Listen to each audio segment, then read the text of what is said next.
নমস্কার ফ্রেন্ডস। শুরু হয়েছে শক্তি নিয়ে মারামারি। কে চড়বে ক্ষমতার পাহাড়? আর্মি চিফ মুনির বলছে, সব ক্ষমতা আমাকেই দাও এবার।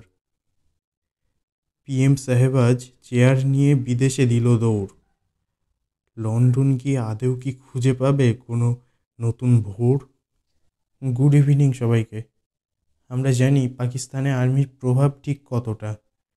রিসেন্টলি আমরা সবাই দেখেছি অপারেশন সিঁদুরে হেরে যাওয়ার উপহার হিসাবে পাকিস্তানের আর্মি চিফকে প্রমোশন দিয়ে ফিল্ড মার্শাল বানানো হয়েছিল।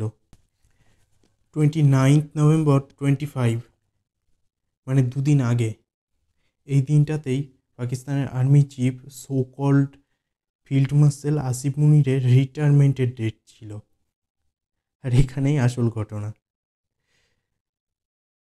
ক্ষমতায় থাকাকালীন আসিফ মুনির পাকিস্তানের পলিটিশিয়ানদের ওপর পাওয়ার খাটিয়ে পাকিস্তানের পার্লামেন্টে 29th অ্যামেন্ডমেন্ট বিল পাস করিয়ে সংবিধানে একটা কারেকশান আনে।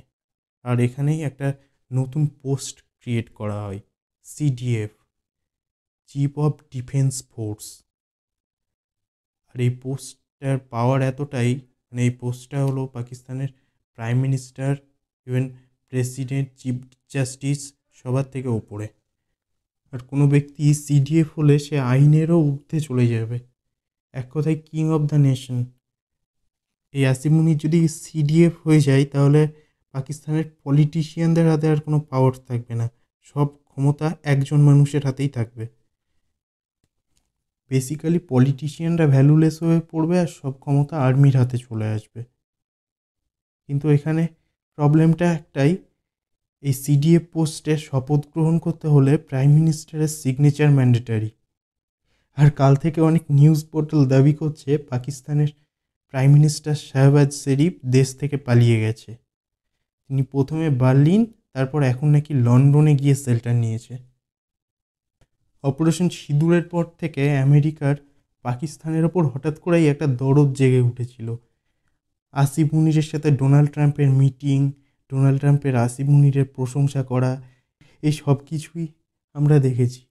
আর এখানেই শেখ হাসিনার একটা কথা আমার মনে পড়ছে, আমেরিকা যেই দেশের বন্ধু হবে তার কোনো শত্রুর অভাব হবে না। আমেরিকার সাপ উদ্দেশ্য আর্মির হাতে পাওয়ার চলে এলে লোন পাইয়ে দিয়ে হোক বা অনুদান দিয়ে খুব সহজেই এয়ারবেসগুলোকে হাতিয়ে নেওয়া যাবে। ইন ফিউচার আফগানিস্তান বা ইরানের ওপর এয়ার স্ট্রাইক করতে গেলে এই রিজনে ওদের এয়ারবেস থাকাটা খুব ইম্পর্ট্যান্ট। আর অন্যদিকে চায়নার ওপরেও নজরদারি করা যাবে। এখানে ইন্ডিয়ান পার্সপেক্টিভ থেকে দেখলে পাকিস্তানে আর্মি রুল লাগু হলে টেররিজম আরও মাথা চাড়া দিয়ে উঠবে। আর সেক্ষেত্রে ইন ফিউচার ইন্ডিয়ারও যুদ্ধে জড়িয়ে পড়ার একটা বড় চান্স থেকে যায়।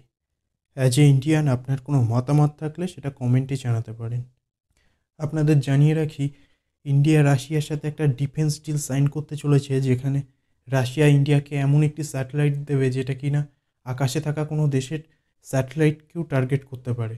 আপনারা যদি জেনে থাকেন তাহলে কমেন্টে নিশ্চয়ই বলবেন যে এই মিসাইলটির নাম কি। আর ঠিক উত্তর হলে আমি সেখানে লাইক এবং কমেন্ট করব যাতে বাকিরাও বুঝতে পারে।